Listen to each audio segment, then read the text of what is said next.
ভোটের আগে ওকে গ্রেফতার করা দরকার ছিল, কারণ যে কেসে হয়েছে সে কেসটা কোথায়? ভাঙড়ের চালতাবেড়িয়া অঞ্চলে বামুনিয়াতে। 11 সালে সরকার পরিবর্তন হয়েছে, তখন সরকার সাহেব সিপিএম ছিল, তৃণমূলে লাফ মেরেছে। যে সরকার পরিবর্তন হয়েছে পালিয়ে বেড়াচ্ছে, বুক চিতিয়ে আমাদের মতো লড়াই করার ওদের সাহস নেই। অনেক গল্প দিয়েছিলেন, অনেক ডায়লগ দিয়েছিলেন, এই কারেঙ্গে হ্যান কারেঙ্গে তানকে। বলেছিলাম না আমি, বিরোধী দলে রাজনীতি করার ক্ষমতা ওদের নাই। প্রায় 3 থেকে 4 জন নিখোঁজ হয়েছে আর 2 না 3 জন মারা গিয়েছে। ভয়ঙ্কর বোম ছিল। ওই বোমগুলো ভোটের সময় আমাদের বিরুদ্ধে, গণতন্ত্রের বিরুদ্ধে কাজে লাগাতো। আগামীকাল ভাঙড় ক্যানিং 2 2 নম্বর ব্লক বিধায়ক শওকত মোল্লার ঘরেতে এনআইএ হানা, কি বলবেন? দেখুন, অনেক আগে আনা দরকার ছিল, অনেক গ্রেফতার করা দরকার ছিল, এখন তো গ্রেফতার অনেক করতে পারেনি। ভোটের আগে ওকে গ্রেফতার করা দরকার ছিল, কারণ যে কেসে হয়েছে সে কেসটা কোথায়? ভাঙড়ের চালতাবেড়িয়া অঞ্চলে বামুনিয়াতে। ওইদুল বলে একজন তৃণমূলের নেতা, তার নেতৃত্বে বোম বাঁধা হচ্ছিল। বিভিন্ন রাজ্যের বিভিন্ন জায়গা থেকে বোম বাঁধা এক্সপার্টদেরকে নিয়ে এসে বোম বাঁধছিলেন শওকত সাহেবের নির্দেশে। তো এনআইএ গিয়েছিল, এই কেসটাতে এনআইএ হ্যান্ড ওভার নিয়েছে। অনেক আগেই যাওয়া দরকার ছিল, গ্রেফতার করা দরকার ছিল, যদি তিনি ভয় পালিয়েছেন শুনছি। বোমবার দিকে 3 জন আহত হয়েছে, নিখোঁজ, কি বলবেন? আরে মারা গিয়েছে, প্রায় 3 থেকে 4 জন নিখোঁজ হয়েছে আর 2 না 3 জন মারা গিয়েছে। ভয়ঙ্কর বোম ছিল। ওই বোমগুলো ভোটের সময় আমাদের বিরুদ্ধে, গণতন্ত্রের বিরুদ্ধে কাজে লাগাতো সরকার সাহেব। বাংলার বিজেপি কর্মীরা বলছে আমাদেরকে সুবিধা করে দিয়েছে বাংলার একমাত্র আইএসএফ দল। কে বলছে? বিজেপির কর্মীরা। আচ্ছা, তাহলে আমাদেরকে কিছু ফ্যাসিলিটি দিতে বলো না।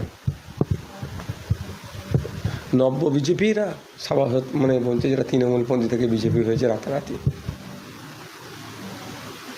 শওকত মোল্লা বাংলাদেশ পাঠিয়ে যাচ্ছে লাল জামা পরে, এ বিষয়ে কি বলবেন? অনেক গল্প দিয়েছিলেন, অনেক ডায়লগ দিয়েছিলেন, এই কারেঙ্গে হ্যান কারেঙ্গে তানকে। বলেছিলাম না আমি, বিরোধী দলে রাজনীতি করার ক্ষমতা ওদের নাই। 11 সালে সরকার পরিবর্তন হয়েছে, তখন সরকার সাহেব সিপিএম ছিল, তৃণমূলে লাফ মেরেছে। যে সরকার পরিবর্তন হয়েছে পালিয়ে বেড়াচ্ছে, বুক চিতিয়ে আমাদের মতো লড়াই করার ওদের সাহস নেই। দুর্নীতি করেছে, অন্যায় করেছে, ভয় পালাচ্ছে, ওই জন্য বোম বাঁধবে, মানুষকে খুন করার চেষ্টা করবে। তো কোথায় থাকবো? জেলে থাকবে, পালিয়ে পার পাবে না। আগামী দিন আমরা দেখলাম যে সোনারপুরে অভিষেক ব্যানার্জিকে ডিম এবং পাথর বৃষ্টির মতো ধরে মারধর করছে, এটাকে আমি কোনোভাবে এটাকে প্রশ্রয় দিই না। গণতন্ত্রের বিরোধীদের উপরে আক্রমণ এভাবে কোনোভাবে মানি না। আমি বলেছি, প্রতিবাদ করছি, ধিৎকার জানিয়েছি। এটা ন্যাক্কারজনক ঘটনা, এটা না। তবে প্রশ্ন থাকছে কেন মানুষের এরকম হচ্ছে। যারা নাকি শুনছি গ্রেফতার হচ্ছে, তারাও নাকি আবার তৃণমূলের লোকজন ছিল। তারপরে ওগুলো এই ধরনের হচ্ছে কেন? 2-3টে কারণ আছে। একটা হচ্ছে ক্ষমতার অপব্যবহার থাকতে পারে, দ্বিতীয় হচ্ছে শাসকের ইন্ধন থাকতে পারে, তৃতীয় হচ্ছে গোষ্ঠীদ্বন্দ্ব হতে পারে। যাই হোক না কেন, এই ধরনের মারামারি রাজনীতিকে আমি পছন্দ করি না, প্রশ্রয় দিই না। আপনি কি বলবেন? আমরা চাই না তো না, আপনার মতামতটা দেন না, সবটা আমাকে বলতে হবে কেন? আমাকে সব বলতে হবে? এত নেতা আছে, তারা কি করছে? ঘুমাচ্ছে?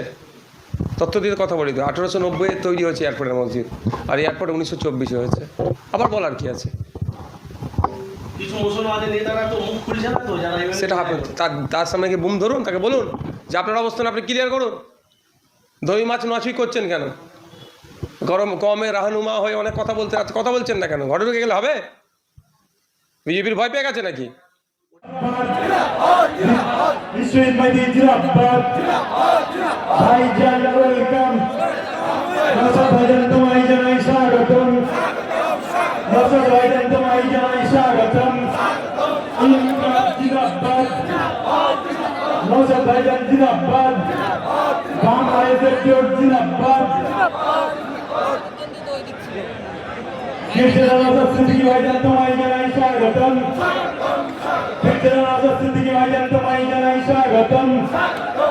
আমডাঙ্গা বিধানসভাবাসী ভাইজান তোমায় জানাই স্বাগতম।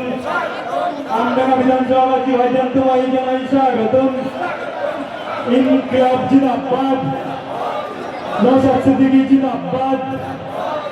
ভাইজান ওয়েলকাম, ভাইজান স্বাগতম, ভাইজান স্বাগতম। পিরজারা নওশাদ সিদ্দিকী ভাইজান তোমায় জানাই ওয়েলকাম। পিরজারা নওশাদ সিদ্দিকী ভাইজান তোমায় জানাই ওয়েলকাম। পিরজারা নওশাদ সিদ্দিকী ভাইজান তোমায় জানাই স্বাগতম। ভাইজান স্বাগতম। ভাইজান আমডাঙ্গা বিধানসভার পক্ষ থেকে তোমায় জানাই স্বাগতম। ভাইজান স্বাগতম। ইনকলাব জিন্দাবাদ। বামফ্রন্ট আইএসএফ জোট জিন্দাবাদ। বামফ্রন্ট আইএসএফ জোট জিন্দাবাদ। ইনকলাব জিন্দাবাদ। আগামী 29 এপ্রিল আসছে দিন। আগামী 29 এপ্রিল আসছে দিন। পাই পাই বলে দিন, মা বোনেদের বলে দিন,